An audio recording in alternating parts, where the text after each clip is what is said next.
คุณน้าครับชินเฟยใกล้จะกลับแล้วดื่มชาก่อนครับ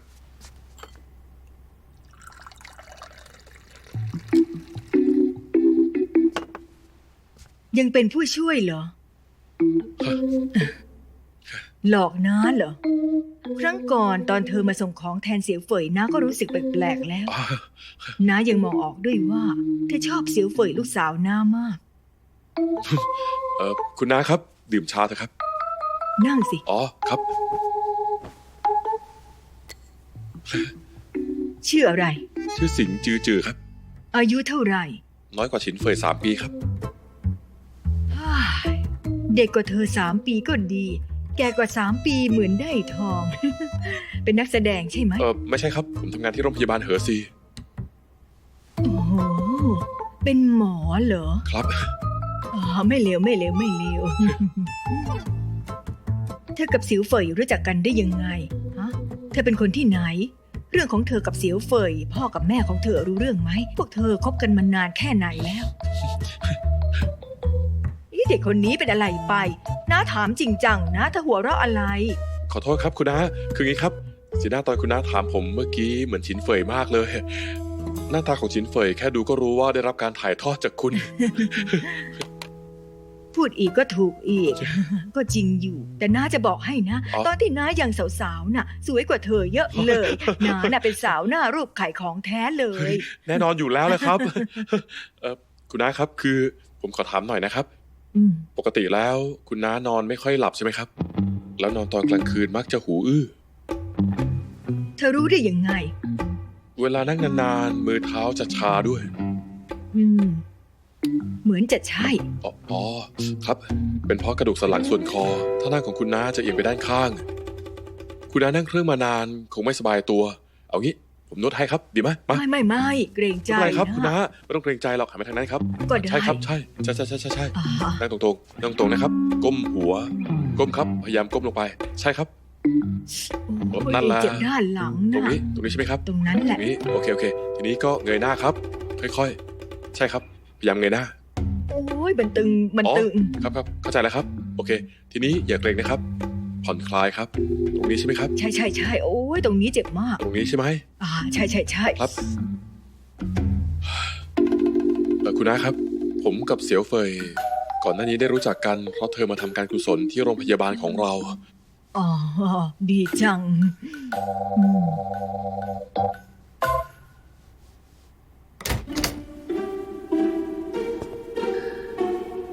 สิงจือจือแม่คะ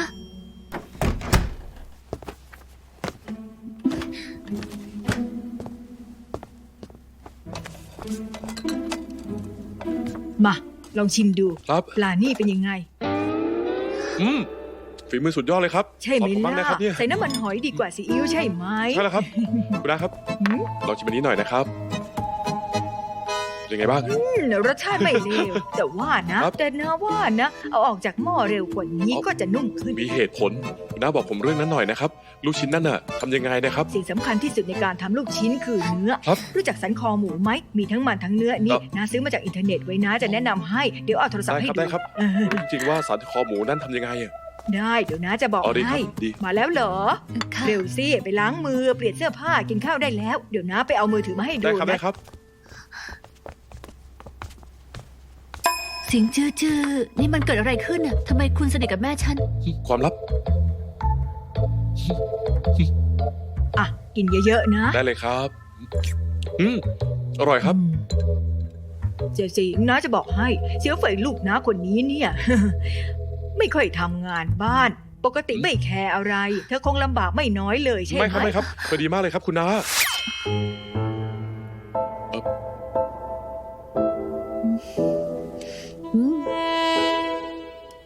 แหมคุณน้าครับชอบไข่ผัดด้วยเหรอครับเนี่ยผมว่านะคุณน้าเหมือนเสียวเฟยมากเลยดูสิครับโดยเฉพาะดวงตาเนี่ยเหมือนมากๆเลยจริงๆสิงจือฉันเคยชอบกินไข่ผัดตั้งแต่เมื่อไหร่กันอีกอย่างฉันไม่เหมือนแม่หรอกฉันเหมือนพ่อแกตาชั้นเดียวนะ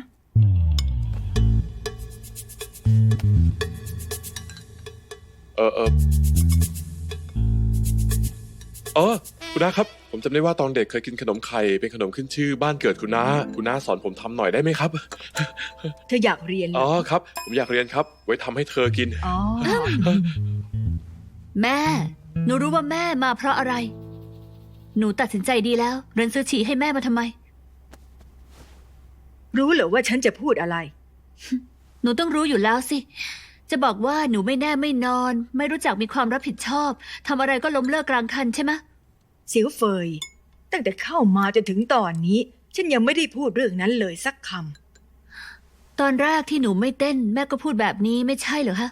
ำพอแกพูดถึงเรื่องนี้ ฉันก็รู้สึกโกรธนิดๆแล้ว ดูแกสิ แกบาดเจ็บร้ายแรงขนาดนี้ทำไมแกไม่บอกครอบครัวทำไมไม่บอกฉันเลย แม่คะ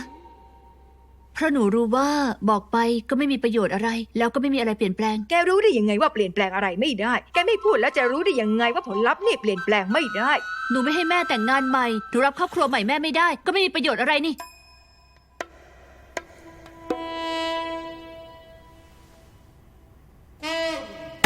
โอ้ย เสียวเฟย ฉันบอกแกกี่รอบแล้วว่าทุกอย่างที่ฉันทำก็เพื่อแกก็เพื่อแกรู้บ้างไหม คุณน้าอย่าเพิ่งใจร้อนครับอย่าเพิ่งโมโหครับเธอไม่ได้หมายความแบบนั้นนะใช่ไหม ก็นั่นสิ ฮะ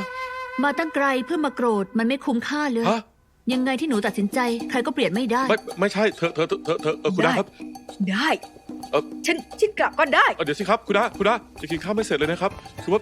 อย่าโกรธเลยนะครับ จะบอกให้นะเสี่ยวสิง ในอนาคตถ้าอยู่กับเด็กคนนี้เธอต้องลำบาก เดี๋ยว แน่ ไม่หรอกครับไม่หรอก แค่ ครับ เราอยู่ใต้ชายคาเดียวกัน ไม่มีทางอยู่ได้หรอก ไม่ใช่ ฉินเฟย แกบอกว่าคิดดีแล้วใช่ไหม ได้ แกก็ทำตามที่แกคิดไปเลย ฉันไม่สนแล้วก็จะไม่ยุ่งด้วย ไม่ครับคุณน้าอย่ากระเป๋าครับคุณน้าลืมกระเป๋าครับคุณน้าอย่าโกรธเลยนะครับ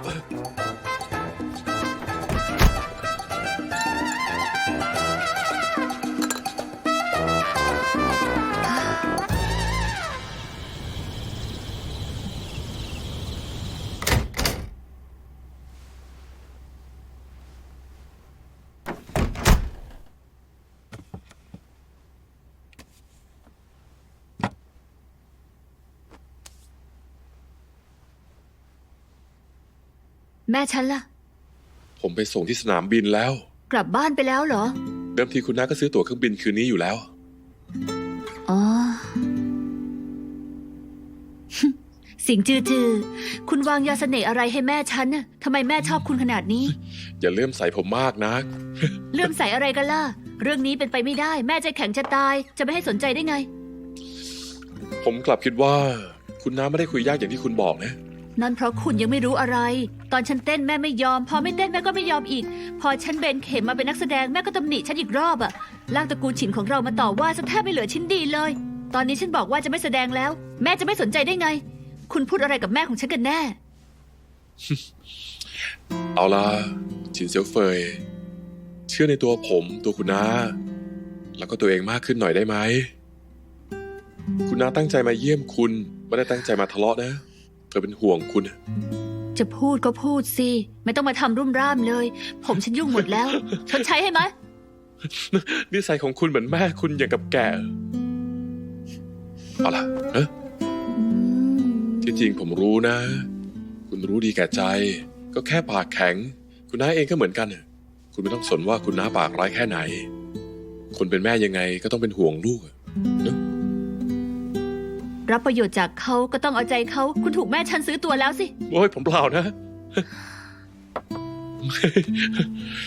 เอาล่ะ อืม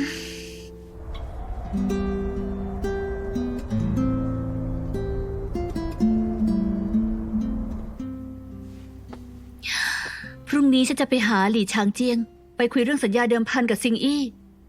หลี่ฉางเจียเหรอ ทำไมเหรอ เปล่าถ้ารู้สึกว่าชื่อนี้คุ้นๆหูนะ เขาเป็นคนดังในวงการธุรกิจ มักจะออกข่าวด้านการเงิน อ๋อ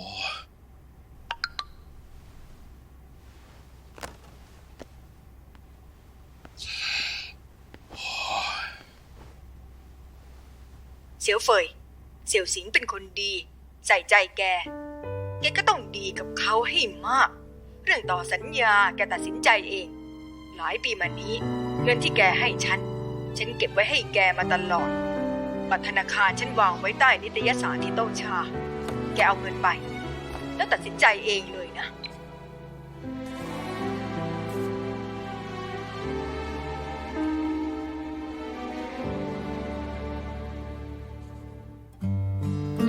เงินนี่ให้แม่ใช้นะ เก็บไว้ให้หนูทำไม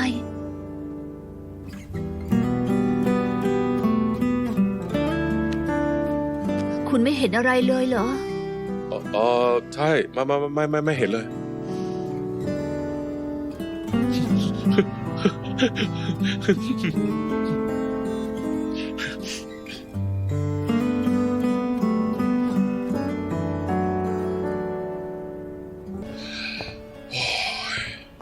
หมอสิงห์คะ ขอลงทะเบียนด่วนค่ะ ทนี่แล้ว คุณจะทำอะไรนะ คุณมาได้ยังไงอะ คุณเดาสิ คิดถึงผมเหรอ เดี๋ยวนี้หน้าไม่อายขึ้นเยอะเลยนะ มีอะไรกันแน่ทำไมจู่ๆมาหาผมอะ หมอสิงห์ศัลยกรรมทรวงอก ยินดีด้วยก้าวเล็กๆของคุณเป็นก้าวที่ยิ่งใหญ่ของมนุษยชาติ ใหญ่ขนาดนั้นเลย ฉันก็มีข่าวดีจะบอกค่ะฉันเป็นอิสระแล้ว เกิดอะไรขึ้นสัญญาเดิมพันของคุณกับหลี่ฉางเจี้ยล่ะ หลี่ฉางเจียงยอมเลื่อนสัญญาเดิมพันอีก3 ปี แบบนี้เหลินซือฉีก็ได้หายใจหายคอใน3 ปีเขาก็ปั้นฉินเฟยอีกคนได้ ฉันเลยเป็นอิสระ งั้นพวกเราต้องฉลองกันหน่อยใช่ไหม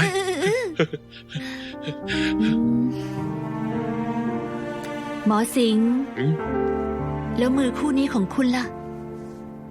จะกลับไปผ่าตัดอีกครั้งไหม สิงห์จือๆอย่ายอมแพ้นะ คนเราต้องกล้าลองสิ สวรรค์ยุติธรรม ขอแค่คุณพยายาม คนต่อไปที่โชคดีอาจจะเป็นคุณ คุณห้ามถอยเด็ดขาด ฉันเชื่อใจคุณ ก็เพราะอาจารย์ชินของเราสอนได้ดี ต่อให้ทำเพื่อคุณ ผมก็อยากลอง ต่อให้ต้องเป็นผู้ช่วยของอี้เจ๋อเฉิง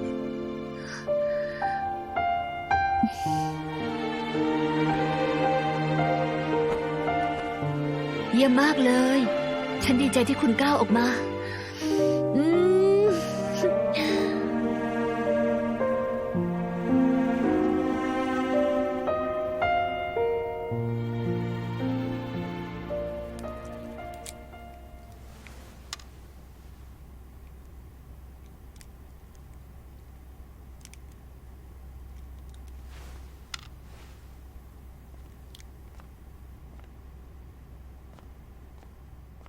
ไม่หลับไม่นอนทำอะไรอยู่นะ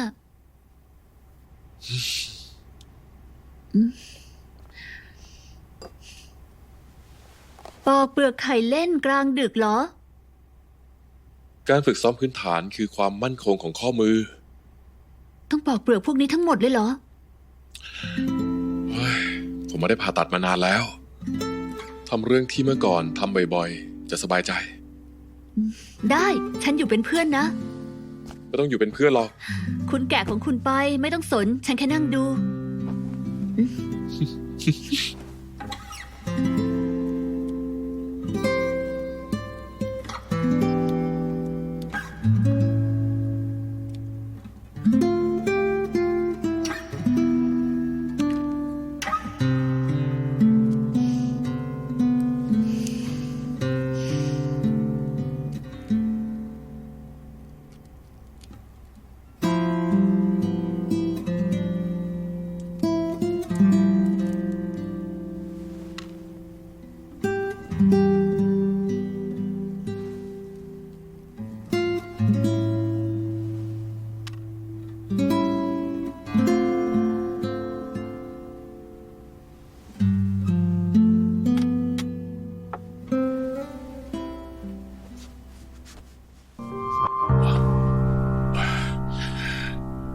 คุณเป็นอะไรอะ เวียนหัวนิดหน่อยอะ ต่อให้เพื่อกลับไปผ่าตัดอีกครั้ง แต่หากโหมไปก็ไม่ดี ดึกดื่นไม่หลับไม่นอนก็ต้องเวียนหัวสิยังไงช่วงนี้ฉันจะอยู่ที่นี่เป็นเพื่อนคุณเอง ค่อยเป็นค่อยไปดีไหม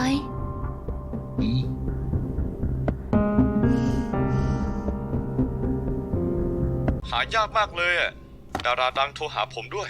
ฉันโทรหาสิงจือๆแต่ว่าเขาไม่รับสาย เป็นยังไงกันแน่แผนผ่าตัดผ่านหรือยัง ใกล้แล้ว เสียดายคุณไม่เห็น การอธิบายของสิงจือๆนะเขามีพื้นฐานแน่นก็เลยมั่นใจ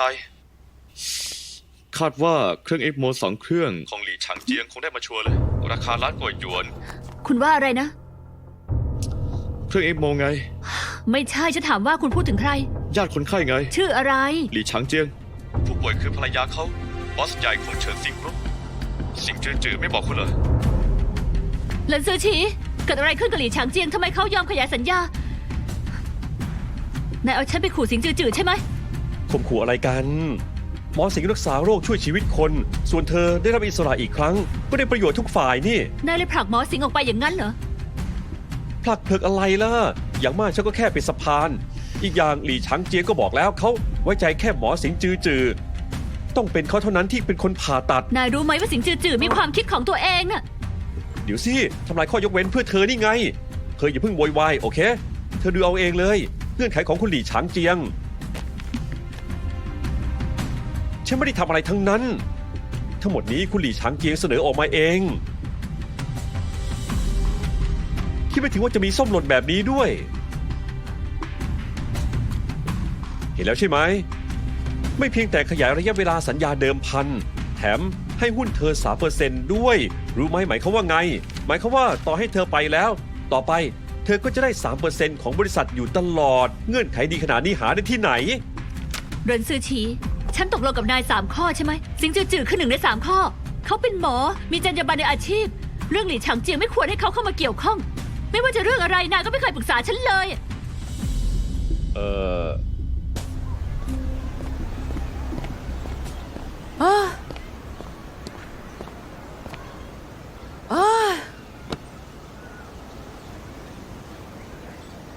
ช่วงนี้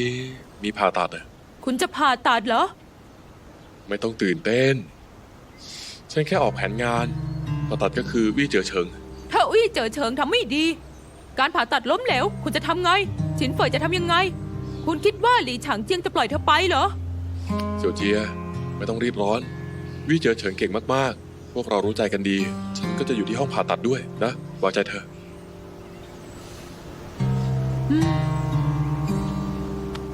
เชื่อฉันนะ รับรองว่าไม่ผิดพลาด โอเค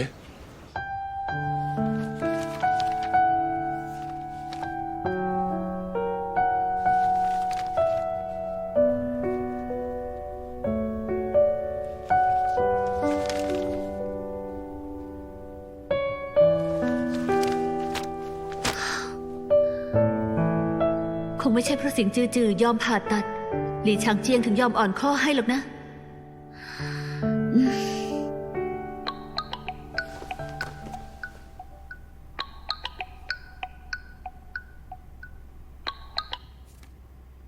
ค่ะ พี่จือจู ชินเฟย ตอนนี้เธอยุ่งไหม ฉันมีเรื่องอยากถามเธอหน่อย คุณอยากถามเรื่องสิงจือๆใช่ไหมคะ ใช่ ฉันได้ยินมาว่าเขาเตรียมจะเข้าร่วมการผ่าตัดแล้ว ขอโทษนะคะ พี่จือจู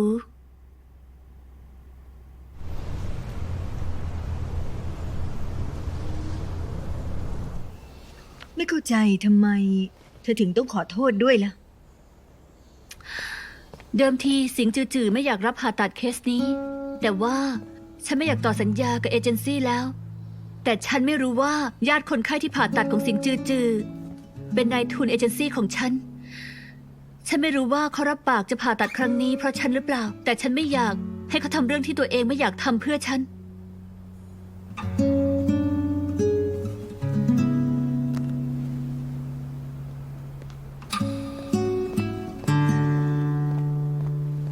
เลือดออกในหลอดเลือดหลีกเลี่ยงเส้นเลือดผิดรูป หาจุดเลือดออก จุดเลือดออกด้านขวาหลอดเลือดแดงซ้าย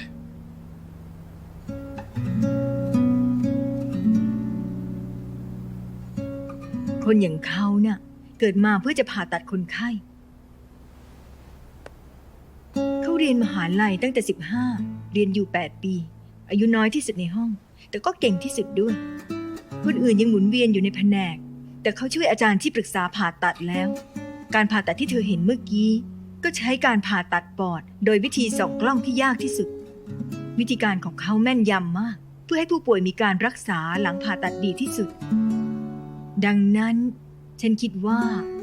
เธอไม่ต้องกังวลหรอกว่าเขาฝืนทำเพื่อเธอ